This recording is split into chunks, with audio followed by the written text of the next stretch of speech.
इसका लो ब्रेक जैसे ही हुआ, कैंडल की क्लोजिंग भी हुई है, यहाँ पे आए रिटेलर्स, बोला ठीक है सेल करो सेल करो सेल करो, पिछले दिन काफी अच्छा मार्केट गिरा, इस एरिया में प्राइस ना यहाँ पे वो शॉर्ट करेंगे, प्राइस यहाँ से नीचे आएगा, यहाँ तक वो अपना टारगेट बुक करेंगे। Hi guys, this is Sujay. आज की वीडियो में हम समझते हैं कि स्टॉक मार्केट में लिक्विडिटी क्या चीज होती है। अब लिक्विडिटी स्टॉक मार्केट को एक टॉपिक नहीं है, बल्कि पूरा स्टॉक मार्केट ही लिक्विडिटी की वजह से चलता है। सबसे पहले ना एक शब्द का मतलब समझते हैं जो है लिक्विड।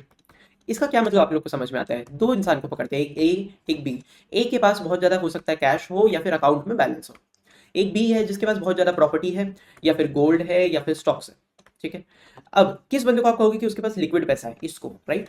ऐसा क्यों होता है? क्योंकि ये इस पैसे से कुछ भी कर सकता है, इस पैसे से ये कुछ भी खरीद सकता है, बेच सकता है, या पैसे किसी को भी ट्रांसफर कर सकता है। बट अगर किसी के पास प्रॉपर्टी है, उसके पास पैसा तो है, बट उस प्रॉपर्टी वो मतलब एक्चुअल पैसा नहीं है। क्यों? क्योंकि अगर इस प्रॉपर्टी को इस पैसे में कन्वर्ट करना है तो इसे पहली बात तो सेलर बनना पड़ेगा और एक बायर को ढूंढना पड़ेगा। सिमिलरली अगर आपके पास गोल्ड है तो आपको पहले उसे सेल पे लगाना होगा और एक बायर को ढूंढना होगा। And same goes for stocks, अगर आप सेलर हो तो आपको पहले एक बायर ढूंढना पड़ेगा, तब जाके आप इसे कैश में कन्वर्ट कर सकते हो या लिक्विड मनी में कन्वर्ट कर सकते हो। तो लिक्विड का मतलब हमने समझ लिया। इसी से ना एक शब्द निकल के आता है लिक्विडिटी। लिक्विडिटी का क्या मतलब होता है? कि कोई ऐसी चीज जो कि आपका इधर उधर ट्रांसफर हो सकते हैं, या फिर मतलब बेसिकली मनी, पैसा, इसी चीज को हम लिक्विडिटी कहते हैं। स्टॉक मार्केट में इसका क्या काम है? फॉर एग्जाम्पल एक शेयर है, इस शेयर का प्राइस यहाँ पे 500 रुपीज है। आप कहते हो कि मुझे 10 क्वांटिटी में खरीदना है, तो आप कितना पैसा देने को रेडी हो? 5000। अभी मान आप तो बायर हो, तो आपने ऑर्डर लगा दिया कि मेरे को 5000 रुपये मैं पे करूंगा और मुझे 10 शेयर चाहिए। अब ये भी यहीं पे मान लेते हैं कोई सेलर है, ठीक है। अब हो सकता है एक सेलर हो जो कहे मैं 500 के भाव में 10 शेयर बेचने को रेडी हूं, या फिर यहाँ पे दो सेलर हो या तीन सेलर हो, जितने मर्जी सेलर हो, ये बोले मैं 5 शेयर बेचूंगा, और एक और सेलर हो जो बोले सिमिलर में 500 रुपीज में 5 शेयर बेचूंगा। तो यहाँ पे टोटल क्वांटिटी तो 10 हो गई ना। तो यहाँ पे सेल ऑर्डर कितने में लगा? 500 के भाव में 10 शेयर सेल कर दो, और आपने क्या बाई ऑर्डर लगाया कि 500 के भाव में 10 शेयर खरीद लो। तो जैसे ही ये दोनों प्राइस मैच हो गया, यहाँ पे भी 5000 रुपीज ये बंदा कह रहा है कि मुझे दो में शेयर दे दूंगा, और आप भी कह रहे हो कि मैं 5000 रुपीज दूंगा और आप मुझे शेयर दे दो, तो जैसे ही वैल्यू मैच होगी ना, यहाँ पे ट्रांजेक्शन हो जाता है। अब इसी चीज को ना एक और तरीके से समझते हैं। लेट्स सपोज यहाँ पे एक शेयर है जिसका भाव फिर से 500 रुपए है, लेकिन इस बार जो बायर है, यहाँ पे जो बायर है वो ये कह रहा है कि मेरे को एक शेयर नहीं चाहिए, मुझे यहाँ पे चाहिए 10 लाख शेयर। ये 10 लाख की क्वांटिटी है। अभी ये बंदा कितने पैसे देने को रेडी है? अगर आप इन जीरोस को कैलकुलेट करोगे, ये कुछ 50 करोड़ देने के लिए रेडी है। ये 50 करोड़ का बाई ऑर्डर है, लेकिन यहाँ पे 50 करोड़ खरीदने के लिए कोई सेलर भी तो होना चाहिए। जैसे कि यहाँ पे कोई सेलर है, ये एक सेलर की बस की बात है क्या? आप जैसे रिटेल या फिर मेरे जैसे रिटेल की क्या बस की बात है कि वो 50 करोड़ का यहाँ पे सेल ऑर्डर प्लेस कर दे कि ठीक है मैं इस शेयर को 500 के भाव में 50 करोड़ के वर्थ ऑफ शेयर्स मैं यहाँ पे सेल करने को रेडी हूँ? क्या आप ऐसा ऑर्डर लगा सकते हो? या फिर मैं नहीं? यहाँ पे क्या होगा? एक बंदा, दो बंदा, तीन बंदा नहीं, यहाँ पे हम मान लेते हैं 1000 बंदे या 100 बंदे या जितने मर्जी, मतलब यहाँ पे मल्टीपल लोग, लेट्स सपोज यहाँ पे 10,000 लोग मिलके आएंगे, और हम बोलेंगे ठीक है, ये 10,000 लोग मिलके बोलेंगे कि हम 500 रुपए में ये बेचने को रेडी हैं, तब जाके यहाँ पे होगा कि ये 50 करोड़ की क्वांटिटी खरीदने जाऊंगा, तब जाके आप 50 करोड़ का माल खरीद पाओगे। लेकिन ये खरीद कौन रहा है? ये आप और मैं तो है नहीं, ये लोग हैं बिग मनी। बिग मनी कौन है? बिग मनी यानी कि एफआईआईज, या फिर डीआईआईज, या फिर म्यूचुअल फंड्स, या फिर हेज फंड्स, यानी कि यहाँ जिनके पास बहुत ज्यादा पैसा होता है, उनको अगर अपने ट्रांजैक्शन करना है, ट्रांजैक्शन इन द सेंस अगर उन्हें ट्रेड करना है, तो उन्हें क्वांटिटी बहुत ज्यादा चाहिए। लेट्स सपोज अगर वो 50 करोड़ का माल खरीद रहे हैं, तो बेसिकली वो 50 करोड़ रुपए किसी को दे रहे हैं, और वो 50 करोड़ रुपए लेने के लिए किसी के पास उतना माल भी तो होना चाहिए ना। एक बंदे के पास तो 50 करोड़ का माल होगा नहीं, ऐसे रिटेल्स होते नहीं है।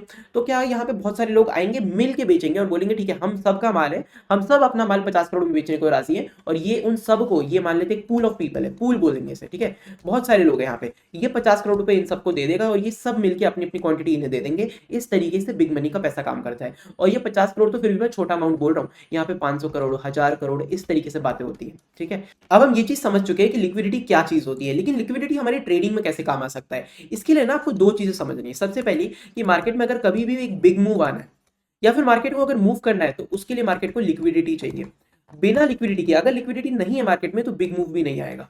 दूसरी चीज हमारी ये होती है कि मार्केट जो है हमेशा लिक्विडिटी के पास आएगा। अभी मैं चार्ट पे ये चीज बताता हूं कि लिक्विडिटी किन एरियाज पे रहेगी, किस एरियाज पे प्राइस जा सकता है। तो जिन जिन एरियाज पे लिक्विडिटी होती है ना, प्राइस हमेशा उस एरिया पे जाता है अपने ऑर्डर्स फुलफिल करने के लिए। क्योंकि बिग मूव नहीं, बिग मनी, ये बिग मनी जो अभी हम बात कर रहे थे, ये most of the time profitable होते हैं। मोस्ट ऑफ द टाइम अगर ये प्रॉफिटेबल होते हैं, तो ये कुछ तो ऐसा कर रहे हैं ना, तो ये बिग मूव में भी पैसा कमाएंगे, और अगर मार्केट नहीं मूव कर रहा है उसमें भी पैसा कमाएंगे। तो अगर इन्हें पैसा कमाना है, तो मार्केट में इन्हें ट्रेड एग्जीक्यूट करना पड़ेगा। एंड अभी अभी हमने समझा इनका ट्रेड का वैल्यू कितना बड़ा होता है, 50 करोड़, 500 करोड़, 5000 करोड़, इस तरीके से इनका वैल्यू होता है। अगर इस तरीके का पैसा मार्केट में इन एंड आउट करना है, यानी कि या तो बेचना है या खरीदना है इस तरीके के पैसे में, तो इन्हें चाहिए लिक्विडिटी। तो अगर मार्केट मूव थोड़ा सा भी कर रहा है ना, इनको ये पैसा डालना है, इस पैसे से पैसे कमाने हैं और उसके लिए लिक्विडिटी चाहिए। अभी हम चार्ट पे लिक्विडिटी को कैसे समझ सकते हैं, आप ये प्राइस एक्शन नोटिस करो, क्या ये आपको अप ट्रेंड में दिख रहा है? राइट, यहाँ पे ना इन एरियाज पे लिक्विडिटी प्रेजेंट है, ठीक है, इन एरियाज पे लिक्विडिटी प्रेजेंट है, इन एरियाज पे भी है और इन एरियाज पे भी है। क्यों? क्योंकि जब प्राइस यहाँ पे आया फर्स्ट टाइम, नीचे आया वापस ऊपर गया, जब प्राइस इस पॉइंट पे पहुंचा, यहाँ पे दो तरीके के लोग हैं। पहला एक बंदा होगा जो बोलेगा कि ठीक है प्राइस अप ट्रेंड में चल रहा है, जैसे ये प्रीवियस हाई, ये वाला एक हाई है, जैसे ये हाई ऊपर की ओर क्रॉस करेगा मैं यहाँ पे बाई करूंगा। तो ये बंदा लिक्विडिटी जनरेट कर रहा है, क्योंकि अभी अभी हमने समझा लिक्विडिटी का मतलब होता है ऑर्डर, ऑर्डर यानी कि मनी। इसका ये मतलब है कि ये जो बंदा है जो यहाँ पे ट्रेंड को फॉलो करना चाह रहा है, वो अपने बैंक अकाउंट से पैसा डालेगा डीमैट में, और डीमैट से भी ट्रांजैक्शन करेगा कि मैं यहाँ पे ये शेयर या फिर ये स्टॉक या फिर ये ऑप्शन या फिर ये फ्यूचर कुछ भी खरीदूंगा, ये पैसा आप लो मुझे बेचो। तो ये यहाँ पे पैसा लाएगा मार्केट में, इसी को तो हम लिक्विडिटी कहते हैं, पैसे को ही हम लिक्विडिटी कहते हैं। तो ये अपना पैसा लाएगा यहाँ पे बाई करेगा, और ये सिर्फ बाई नहीं करेगा, ये यहाँ पे सेल ऑर्डर भी लगाएगा। कहाँ पे? ये कुछ यहाँ पे सेल ऑर्डर लगाएगा अपना। क्यों? ये इसका स्टॉप लॉस है। सिमिलरली जो प्राइस इसके ऊपर जाता है, इस एरिया में आता है, यहाँ पे दूसरा बंदा, ये तो हुआ पहला बंदा, दूसरा बंदा क्या कहेगा, ये प्रीवियस टाइम यहाँ पे एक रेजिस्टेंस था, दोबारा से प्राइस यहाँ पे आ चुका है, कलर चेंज कर लेते हैं, ये यहाँ पे एक रेजिस्टेंस था, दोबारा से प्राइस इस जगह पे आ चुका है, अब यहाँ पे इस रेजिस्टेंस को देख के मैं प्राइस को शॉर्ट करूंगा। वो बंदा यहाँ पे शॉर्ट करेगा तो क्या करेगा, वो सबसे पहले यहाँ पे सेल ऑर्डर लगाएगा। सेल ऑर्डर लगाने के बाद क्या करेगा, वो इस एरिया में अपना स्टॉप लॉस लगाएगा, यानी कि इस एरिया में अपना बाय ऑर्डर लगाएगा। तो क्या दोनों तरीके के बंदे यहाँ पे अवेलेबल नहीं है? ऐसा ही होता है, प्राइस ना हमेशा इसी तरीके से मूव करता है स्टॉक मार्केट में। हर प्राइस पे, इस हर प्राइस में यहाँ पे एक सेलर, एक बायर, हर तरीके के पर्सपेक्टिव वाले लोग अवेलेबल होते हैं। जब प्राइस यहाँ पे आता है, कुछ लोग ऐसे सोचते हैं कि प्राइस इतना ऊपर आ चुका है और ऊपर जाएगा। जब प्राइस यहाँ पे आता है, कुछ लोग ऐसे भी होते हैं जो सोचते हैं प्राइस इतना ऊपर आ चुका है अब तो पक्का नीचे आएगा। फिर जब प्राइस नीचे आ जाता है, यहाँ पे भी दो लोग अवेलेबल है, कुछ लोग सोचेंगे प्राइस इतना नीचे आ चुका है अब तो ऊपर जा ही जाएगा, कुछ लोग ऐसे भी होते हैं जो सोचते हैं प्राइस इतना नीचे आ चुका है अब तो यहाँ से नीचे ही जाएगा। तो ये दोनों तरीके के लोग ना मार्केट में हर प्राइस पे अवेलेबल होते हैं। हर प्राइस पे मार्केट में ना एक ट्रेड, एक बायर होता है, एक सेलर अवेलेबल होता है, और दोनों के पर्सपेक्टिव अलग हो सकते हैं। ऐसा नहीं होता कि अगर आपको मान लेते हैं सपोर्ट दिख रहा है, ठीक है, तो यहाँ पे प्राइस दोबारा आएगा तो आप सोचोगे यार यहाँ पे तो हर बंदा बाई करेगा, हर बंदा सपोर्ट नहीं। अगर हर बंदा यहाँ पे बाई ऑर्डर लगाने लग जाएगा तो सेल कौन करेगा? मार्केट इसी तरीके से चलता है, मार्केट में लिक्विडिटी नहीं होगी, हर बंदा यहाँ पे बाई ऑर्डर लगाने लग जाएगा। इसीलिए ना यहाँ पे दो बंदे हमेशा एग्जिस्ट करते हैं। कुछ लोग ऐसा सोचते हैं कि यार प्राइस यहाँ पे बार बार आ रहा है, अभी से सेल कर देते, ब्रेकडाउन हो जाएगा। कुछ लोग सोचते हैं प्राइस यहाँ पे आ रहा है, ये सपोर्ट है, अभी से बाई कर लेते हैं, यहाँ पे एक अप मूव आ जाएगा। अब चार्ट पे समझ लेते हैं कि लिक्विडिटी किस तरीके से काम किया। ये बैंक निफ्टी का चार्ट, आप किसी भी चार्ट पे इस चीज को नोटिस कर सकते हैं। यहाँ पे ना रीसेंट एक प्राइस एक्शन में दिखाना चाहूंगा। प्राइस यहाँ पे बॉटम बनाता है, ठीक है, ऊपर से प्राइस फॉल कर रहा था, हाँ अभी ऊपर जाता है। ये छोटी छोटी छोटी छोटी कैंडल्स देख रहे हो आप किस तरीके से गई ऊपर, लेकिन यहाँ पे लिक्विडिटी नहीं था। लिक्विडिटी इन द सेंस यहाँ पे बिग मनी इन्वॉल्व ही नहीं थी। ऐसा मैं क्यों कह रहा हूँ, क्योंकि अगर कभी भी बिग मनी इन्वॉल्व होगी, ये तो सबको पता है ना, अगर बिग मनी इन्वॉल्व होगी बड़ी कैंडल बनाएंगे, क्योंकि उनके ऑर्डर्स बहुत बड़ी क्वांटिटी के होते हैं। ये जो छोटी छोटी छोटी छोटी कैंडल्स है ना, यहाँ पे बिग मनी इन्वॉल्व नहीं है, और अगर है भी तो बहुत छोटी छोटी क्वांटिटी में है। तो यहाँ पे लिक्विडिटी कैसे जनरेट होगी? देखो प्राइस यहाँ पे गया, इसको ओवरऑल यहीं पे जाना था, लेकिन प्राइस ये डिप क्यों मारता है? यही होती है लिक्विडिटी के लिए। बिकॉज बिग मनी जब यहाँ पे जा रहा था उसको लिक्विडिटी नहीं मिल रही थी। क्यों? क्योंकि हर बंदे को, हर एक बंदे को दिख रहा था कि यार ये तो डब्ल्यू पैटर्न बन चुका है, यहाँ पे डब्ल्यू बन चुका है, नेकलाइन का ब्रेकआउट हो चुका है, प्राइस यहाँ से ऊपर की ओर जाएगा, तो अब हम ये यहाँ पे बाई कर लेना चाहिए। हर रिटेलर रोज आके यहाँ पे बाई करने लग जा रहा था। अगर ये बैंक निफ्टी का चार्ट है तो यहाँ पे फ्यूचर्स बाई कर रहा था, या फिर ऑप्शंस में सेलिंग कर रहा था, मान लेते पुट सेल कर रहा था अगर लंबे टाइम के लिए, तो कॉल बाई कर रहा था, क्योंकि ये इंडेक्स का चार्ट है। लेकिन यहाँ पे ना बाई ऑर्डर्स हो रहे थे बार बार। हर रिटेलर को लग रहा था कि ये डब्ल्यू बना हुआ है, नेकलाइन का ब्रेकआउट है, बाई करेंगे। लेकिन अब इंस्टीट्यूशंस कैसे बाई करेगा, उसको भी तो प्रॉफिट कमाना है। इंस्टीट्यूशन को भी दिख रहा है कि यार मार्केट ने यहाँ पे बॉटम बना लिया, प्राइस जैसे ऊपर जाएगा, लेकिन वो पैसा कैसे कमाएगा? जैसी प्राइस के ऊपर निकला, यहाँ पे एक बंदा है बिग मनी, ये बोल रहा है मुझे भी बाई करना है, लेकिन भाई मुझे 500 करोड़ का बाई करना है। 500 करोड़ के सेलर्स भी तो होने चाहिए मार्केट में, तो यहाँ पे सेलर्स थे ही नहीं। ये रिटेल की तरीके से प्राइस धीरे धीरे ऊपर जा रहा था। फिर प्राइस क्या करता है, एक डिप लगाता है। इस डिप में आपने पूरे यूट्यूब पे ये चीज देखा होगा कि यहाँ पे प्राइस एक्शन नेगेटिव बन चुका है। इनफैक्ट मैंने खुद भी ये चीज बोला था कि प्राइस एक्शन यहाँ पे नेगेटिव बन चुका है, बिकॉज वीकली टाइम फ्रेम पे हमें क्या देखने को मिल रहा है, प्राइस इस तरीके से ऊपर आया, नीचे आया, यहाँ पे नीचे आया, तो यहाँ पे बहुत लोगों ने शॉर्ट करा। मैंने खुद भी यहाँ पे शॉर्ट करा था कि प्राइस एक्शन नेगेटिव बन चुका, हो सकता है प्राइस ऐसे नीचे आए। तो यहाँ पे लेकिन क्या हुआ, यहाँ पे बिग मनी आई, अब उन्हें मिल गए सेल ऑर्डर्स।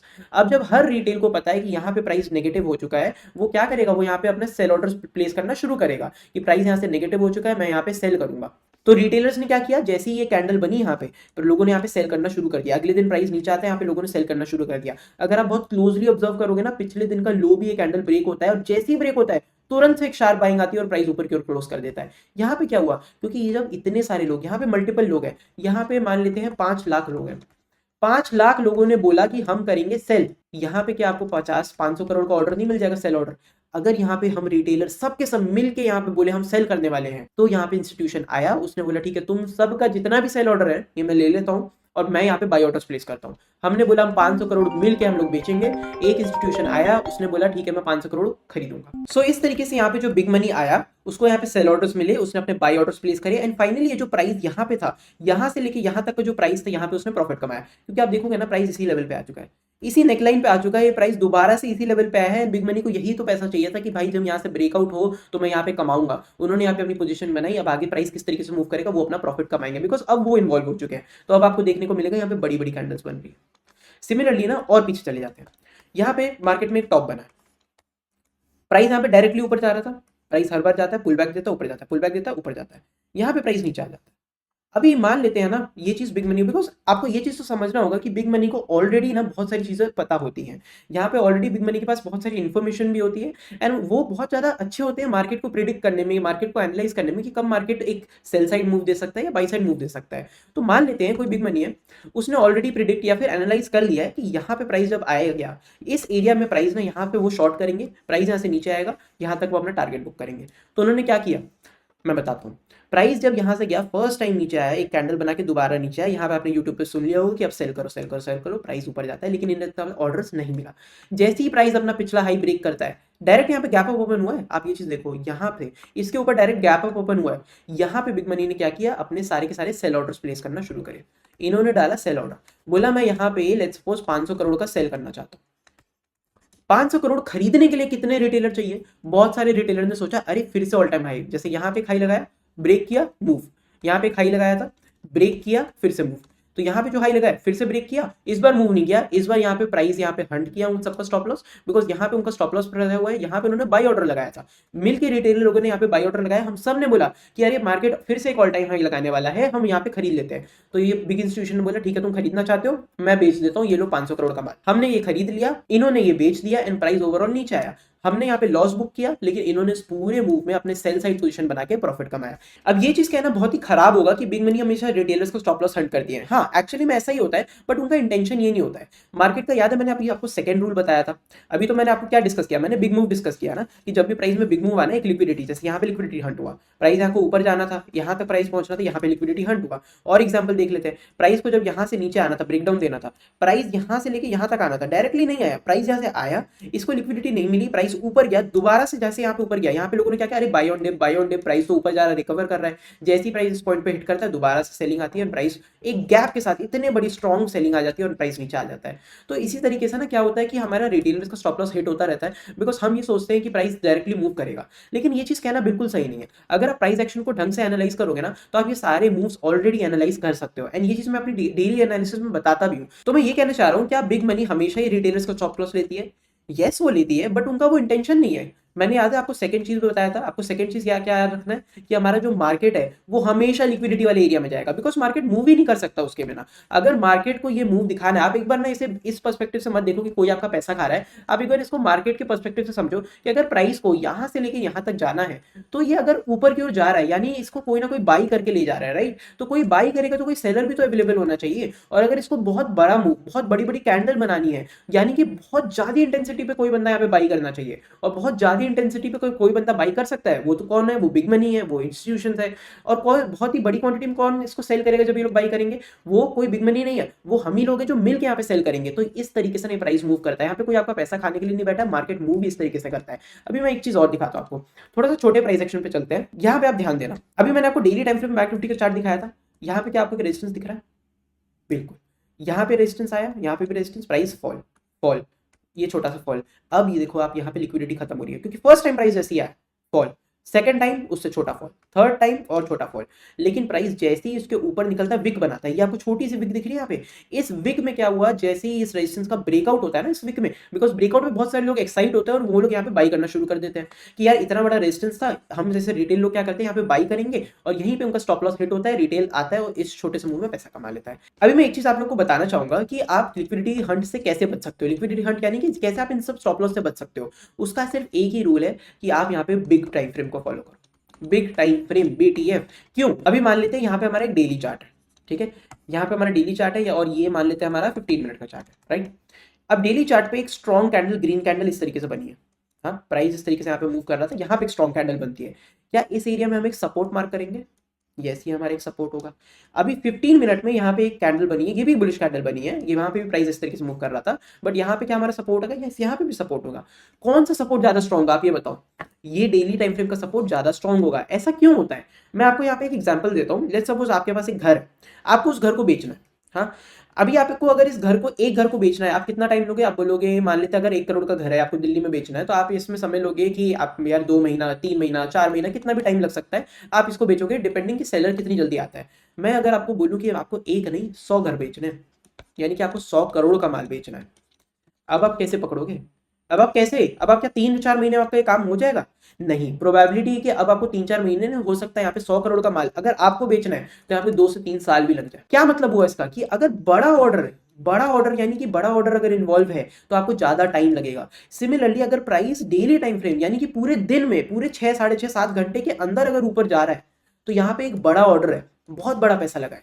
और ये पैसा किसका, बड़ा पैसा किसका होता है? अभी अभी हम समझा इसे, ये हमारा इंस्टीट्यूशन का पैसा होता है, एंड इन लोग की लॉस करने की प्रोबेबिलिटी कम होती है, ये लोग ज्यादातर टाइम प्रॉफिट करते हैं। लेकिन अगर मान लो ये 15 मिनट में किसी ने इतनी बड़ी कैंडल बना दी, 15 मिनट में, तो ये सपोर्ट क्या इससे वीक नहीं होगा? क्योंकि यहाँ पे सिर्फ 15 मिनट वाली क्वांटिटी बिकी हुई है। 100 करोड़ मान लेते हैं यहाँ पे बिकेगा, और यहाँ पे 15 मिनट में इसका सिर्फ 10 लाख की क्वांटिटी बिक्री होगी, या फिर मान लेते हैं 20 लाख की क्वांटिटी, तो यहाँ पे 20 लाख की क्वांटिटी ज्यादा बड़ी है 100 करोड़ की। इसीलिए हमेशा बड़े टाइम फ्रेम बेटर होते हैं। डेली टाइम फ्रेम हमारा 15 मिनट से बेटर होगा, और वीकली टाइम फ्रेम हमारा डेली टाइम फ्रेम से भी बेटर होगा। इसी चीज को मैं आपको बताना चाह रहा हूँ। आप 5 मिनट्स पर अगर इस चार्ट को नोटिस करोगे ना, आपको हर जगह एक लिक्विडिटी हंट मिल जाएगा।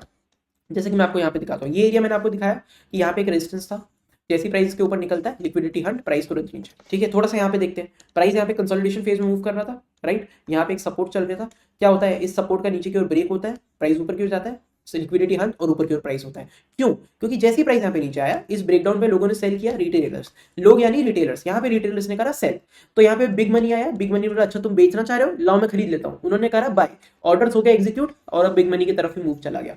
बिकॉज ये सारी चीजें ना एक ही रूल पे काम करती है कि ये प्रोबेबिलिटी है कि बिग मनी ज्यादातर टाइम प्रॉफिट करेगा।